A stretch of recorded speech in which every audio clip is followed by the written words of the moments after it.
Cindy, in the work that you do with a lot of marketing implementation, how does the brand's value really play into helping your team strategically communicate with its target audience? Absolutely. I want to mention 2 points. One is I can't agree more with what Lucien has said and what Stephen has said. I remember one of the lessons I will never forget of my 2 years at HBS is Clayton Christensen, who is voted as one of the top 50 world thinkers. He's like the innovator's dilemma, the innovator's solution. Like if you are in startup, you have to read his book. And one of the key lessons that he has taught us, and actually he made it the topic of the last class in the program with him, was about value. And he said that value is what you make your decision by. You need to have something that you measure everything against it. So if you don't have a value system, you don't know how you make decisions by. And I would even add that you have to be clear of your value, maybe not even at the beginning, but at the pregnancy stage of your startup. So as a founder, you have value that you believe in, and this is what you will talk to your prospective even partners with you to join that startup. So you need to be clear about your values. And I also agree with Lucien, and this is a topic that you see me coming back over and over again. I think branding is like human being. Brands evolve, values evolve. The values that we all had when we were teenagers completely changed when it got to the 20s, the 30s, get to the silver fox age, right? So thinking about brand as human being, when we talk about personality and values and evolution, it's all the same with brands as with people. Okay. Well, thank you, Cindy. Jay, earlier we had a conversation, and you were talking about how some of the miscommunication around branding really causes a lot of operational hiccups. And can you kind of expand on that for our audience? Well, sure. And the first thing I would say is, to echo everything that's been said, is you got to start now. If you don't start branding your company yourself right now, someone else will brand it for you. And you don't want that. It's like letting someone else pick out your wedding dress.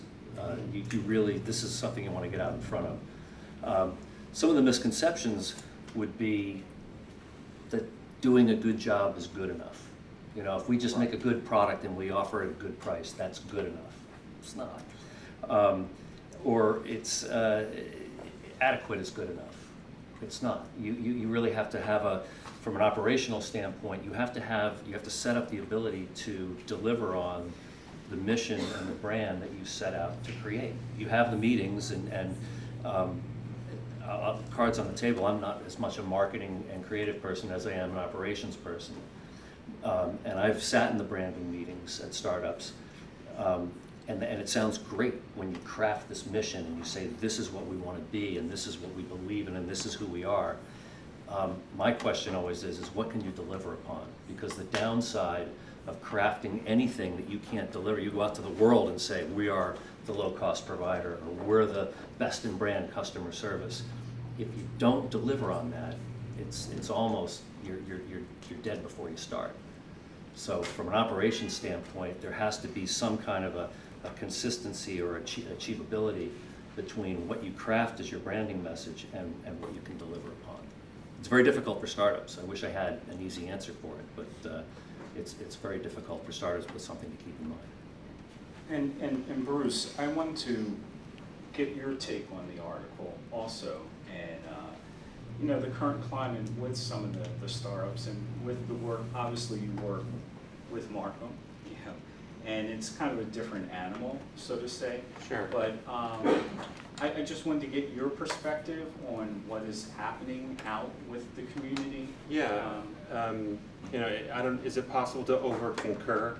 I think everyone's spoken very well, so I won't rehash. But I was happy to hear the responses that we heard. But I'll say this, so as to not be redundant.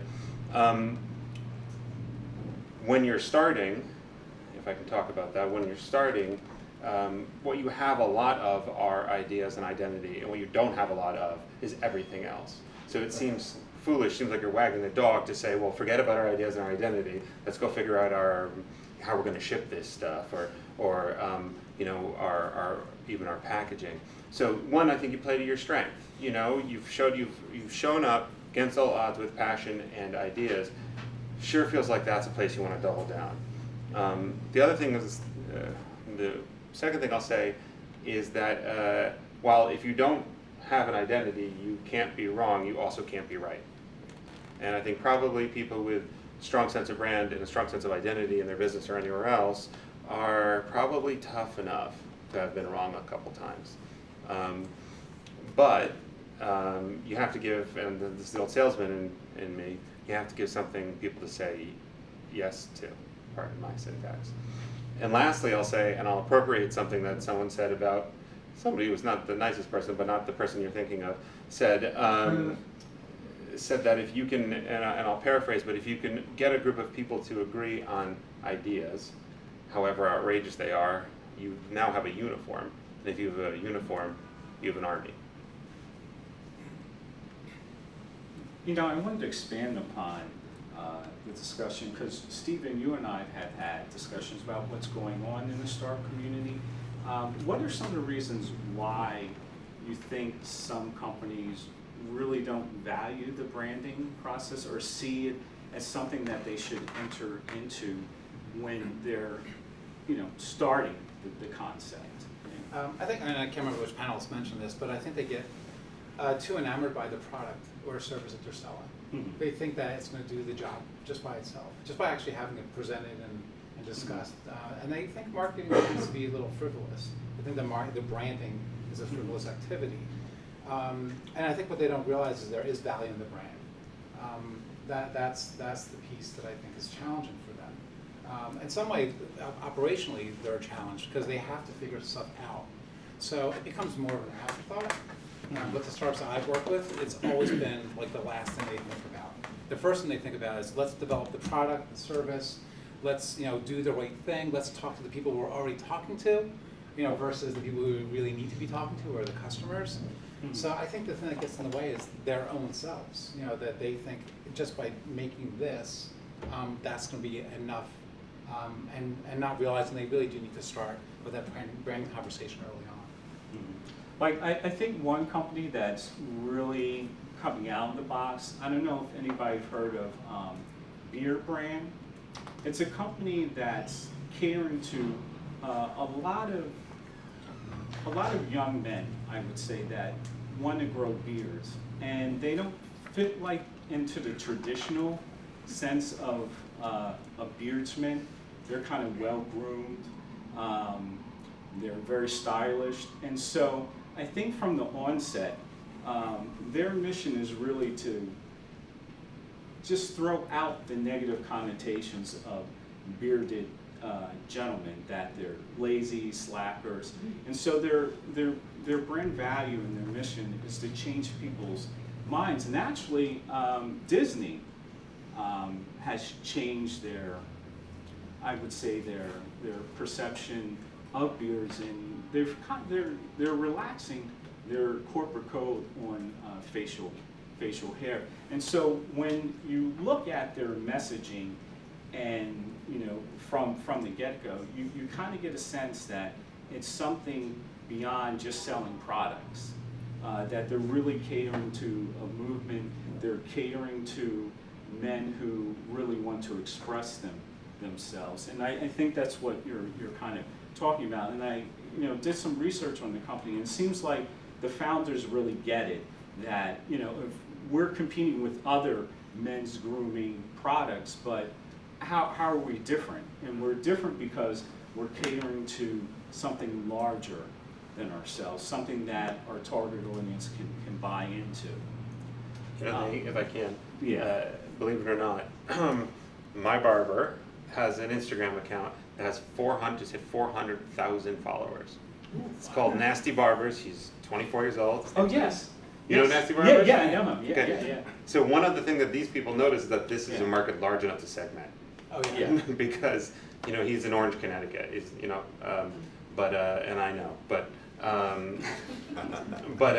yeah, no, it's very astute of them to say well, everyone is, it's not just hipster beer, Right.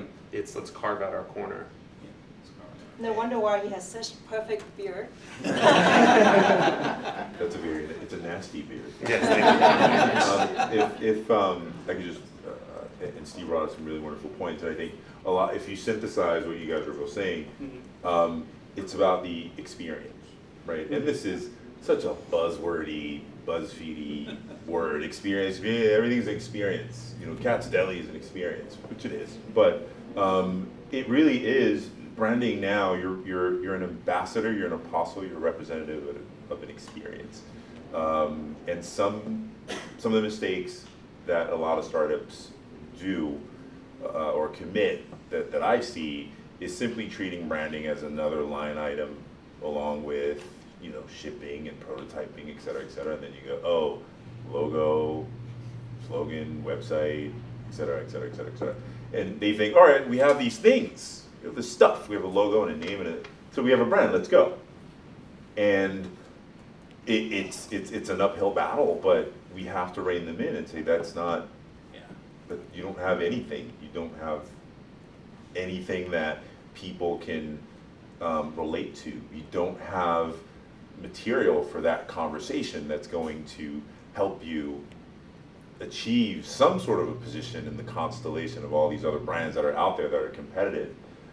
You need an experience. You need a way to dialogue with the consumer, because your logo, your slogan, your website, etc., it's table stakes. You have it to exist.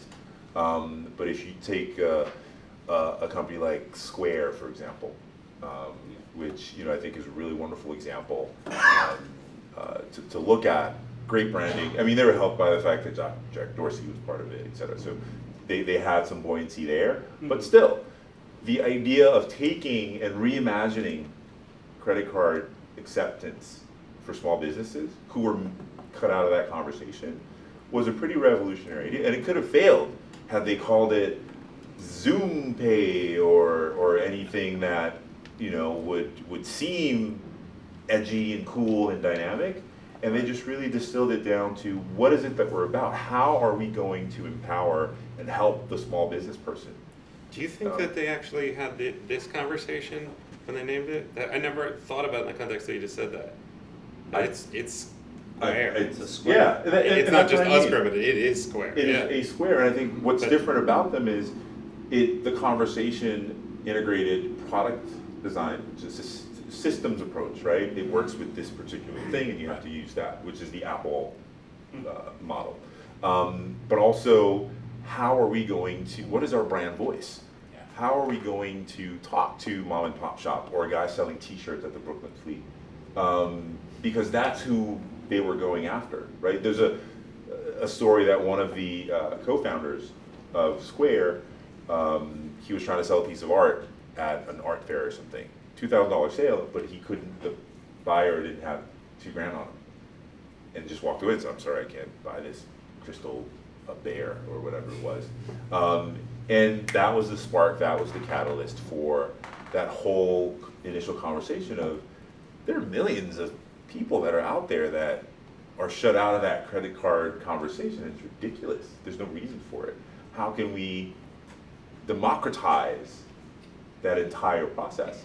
And the thinking is when you're reimagining something, you bring it down to its most molecular, granular piece, which is you start with a square. And you design to that. A square is a building block. You can build on top of it. You can make different shapes out of it. You can, create an entire suite of vernacular, square up, square, what I mean? There are all these other things that come to mind when you're smart about your branding. So, had they thought, all right, we have this thing, right, this device, we're going to call it something and then just put it out on the market, very likely it wouldn't have done what it did.